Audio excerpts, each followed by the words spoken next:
Hello future IITians and NITians. तो एक काफी इंटरेस्टिंग टॉपिक के बारे में आज अपन बात करेंगे। जैसे वेक्टर अलजेब्रा के क्वेश्चंस अगर तुमने थोड़े बहुत पीवाईक्यूज लगाए होंगे तो वहां पे काफी ऐसे भर भर के क्वेश्चंस दिखे होंगे जिसमें दो वेक्टर अपने को दे रखे हैं, फिर अचानक से तीसरा एक अननोन वेक्टर आ जाता है, कभी कभी तो चौथा वेक्टर भी आ जाता है, फिर उससे रिलेटेड वो वैल्यू पूछता है। अब ऐसे सिनेरियो में अगर तुम किसी वेक्टर को जैसे एक्स आई कैप प्लस वाई जे कैप प्लस जेड के कैप तरीके से मान के बैठ जाओगे, फिर उसको यहाँ पे इन जो कंडीशंस दे रखे इन सब में इंप्लीमेंट करोगे तो फिर उससे दिक्कत होने लगती है।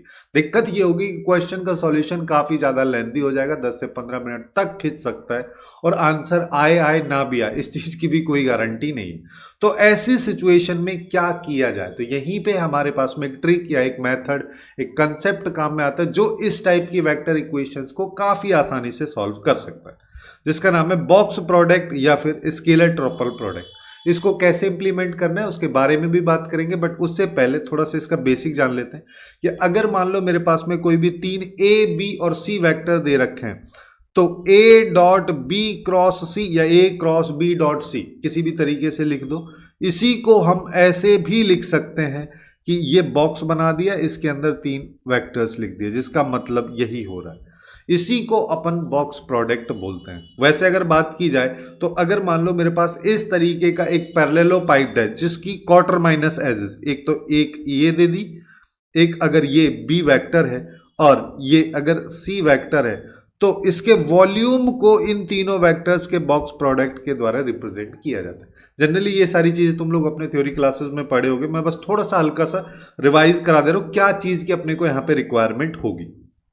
अब जैसे अगर मान लो इन तीनों वेक्टर्स को मेरे को इस तरीके से दे रखा है तो बॉक्स प्रोडक्ट हम कैसे निकालेंगे कि इन सब को एक डिटर्मिनेंट के अंदर रख दो, उसके बाद इस डिटर्मिनेंट की जो वैल्यू आएगी वो एक्चुअली में इस बॉक्स प्रोडक्ट की वैल्यू होगी, जो कि एक स्केलर वैल्यू होगी। इसके नाम से भी हमको पता चल रहा है। अब यहाँ पे दिक्कत क्या आती है, यहाँ पे दिक्कत या फिर मोस्ट इंटरेस्टिंग चीज यहाँ पे ये आती है कि अगर मान लो मेरे को दो वेक्टर्स दे रखे हैं, दोनों वेक्टर्स इक्वल हैं, जिसका मतलब ए वेक्टर और बी वेक्टर बराबर है, जिसका मतलब ये वाली लाइन और ये दोनों लाइंस बराबर होंगे। और जब भी किसी डिटर्मिनेंट में दो रो या दो कॉलम सेम होती है तो उसकी वैल्यू जीरो आती है, तो ये आउटपुट जीरो आता है। इसी के साथ एक और चीज है कि अगर दो वेक्टर दे रखे हो, दोनों बराबर ना बोल के बोल दिया जाए कि पैरेलल है, जिसका मतलब किसी भी एक वेक्टर को मैं किसी दूसरे वेक्टर के टर्म में लिख सकता हूं, जिससे क्या होगा, जैसे ही मैंने यहां पे लिखा, अब हमको पता है किसी भी डिटर्मिनेंट में किसी भी पर्टिकुलर रो या कॉलम से किसी एक सेम एलिमेंट को हम बाहर ले सकते हैं, तो फिर से फर्स्ट और सेकंड रो दोनों सेम हो जाएगी, तो इसका आउटपुट भी जीरो है। अब ये चीजों की जरूरत अपने को पड़ेगी। जैसे मेरे पास में ये वाला क्वेश्चन, अब देखो क्वेश्चन मेरे से क्या कह रहा है, क्वेश्चन कह रहा है कि मेरे पास में ए एक वेक्टर दे रखा है, फिर बी एक वेक्टर है, फिर कह रहा है फिर एक सी और वेक्टर है। सी वेक्टर के लिए कंडीशन ये है कि इसका क्रॉस अगर बी वेक्टर के साथ किया जाए तो इस वेक्टर के इक्वल आता है, फिर ए डॉट सी की वैल्यू है, फिर बोल रहा है बी क्रॉस सी को अगर मैं डी वेक्टर मान लूं तो ए डॉट डी के मैग्नीट्यूड की वैल्यू की एब्सोल्यूट वैल्यू, बाहर मॉड लगने का मतलब उसकी मॉडुलस की वैल्यू, एब्सोल्यूट वैल्यू अगर नेगेटिव भी आ रही है तो उसको पॉजिटिव अपने को बताना है। तो यहां पे देखो हम क्या कर सकते हैं कि हमको इसने दिया है a माइनस सी वैक्टर का क्रॉस विद b वेक्टर। इस दूसरे वाले वेक्टर को ना मैं इस तरीके से लिख देता हूं, लगभग पॉइंट की तरह अपने को दिखेगा, जिससे कैलकुलेशन थोड़ी आसान दिखने में हो जाती है और हम जल्दी जल्दी कर पाते हैं। ठीक है, अब मेरे को यहां पे दिख रहा है कि सी वेक्टर का अपने को खास लेना देना नहीं है, क्योंकि आउटपुट में मेरे को डी वेक्टर चाहिए। तो मैं कहीं भी ऐसे कर दूं कि जहां पे बी क्रॉस सी टाइप का सिनेरियो बन रहा है उसको डी वेक्टर से रिप्लेस कर देता हूं, जिससे मेरी कहानी काफी आसान हो जाए। तो जैसे हम क्या कर सकते हैं कि इसको ए क्रॉस बी माइनस सी क्रॉस बी आ गया और ये आ जाएगा -18 -3 और 12 के इक्वल। अब मेरे को पता है कि ए क्रॉस बी एक्चुअली में माइनस बी क्रॉस ए के बराबर होता है, जिसका मतलब ये जो वैल्यू लिखी हुई है यहां पे, इसको मैं हटा के सीधा सीधा बी क्रॉस सी भी लिख सकता हूं। और जिसका मतलब क्या हो गया कि अब मेरे पास में ए क्रॉस बी, यहां पे डी लगा दो और यहां पे आ जाएगा 18 माइनस का 3 और 12। अब मेरे को चाहिए ए डॉट डी की वैल्यू, तो यहां से मैं डी वेक्टर निकालने बैठूं, ए क्रॉस बी करूं, ये सब करके डी वेक्टर को एक्स आई कैप वाई जे कैप जेड के कैप ये सब मान के काफी ज्यादा चीजों को मैं लेंदी कर लूंगा। लेकिन मेरे को वो सब करना ही नहीं है, मेरे को तो कम से कम टाइम में इसका आंसर आ जाए ज्यादा बेस्ट रहेगा।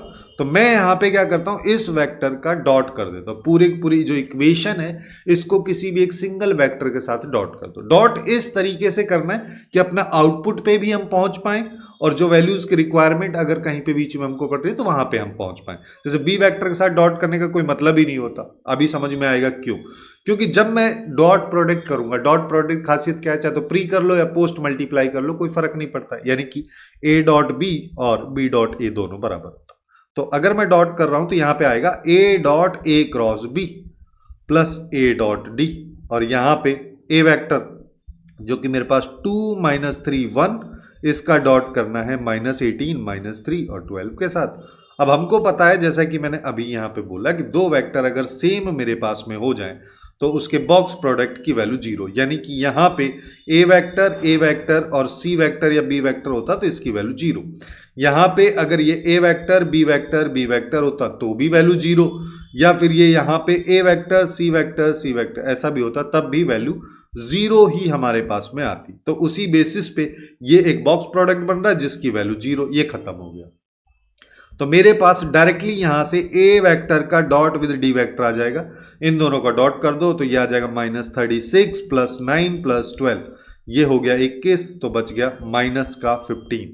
लेकिन हमसे पूछा है ए डॉट डी की पॉजिटिव वैल्यू, तो जो कि 15 आ जाएगा, और ये इसका आंसर हो गया, बी ऑप्शन। फटाफट सॉल्व भी हो गया। अगर यहीं पे हम डी वेक्टर सी वेक्टर को मानने बैठ जाते तो शाम हो जाती इसी क्वेश्चन को सॉल्व करने।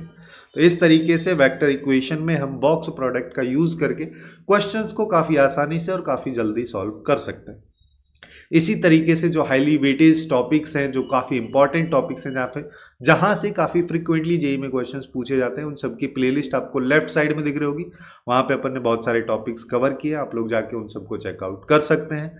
सो आज के लिए बस इतना ही। Hopefully you guys find it useful, and if you find it useful then please do like, share and subscribe.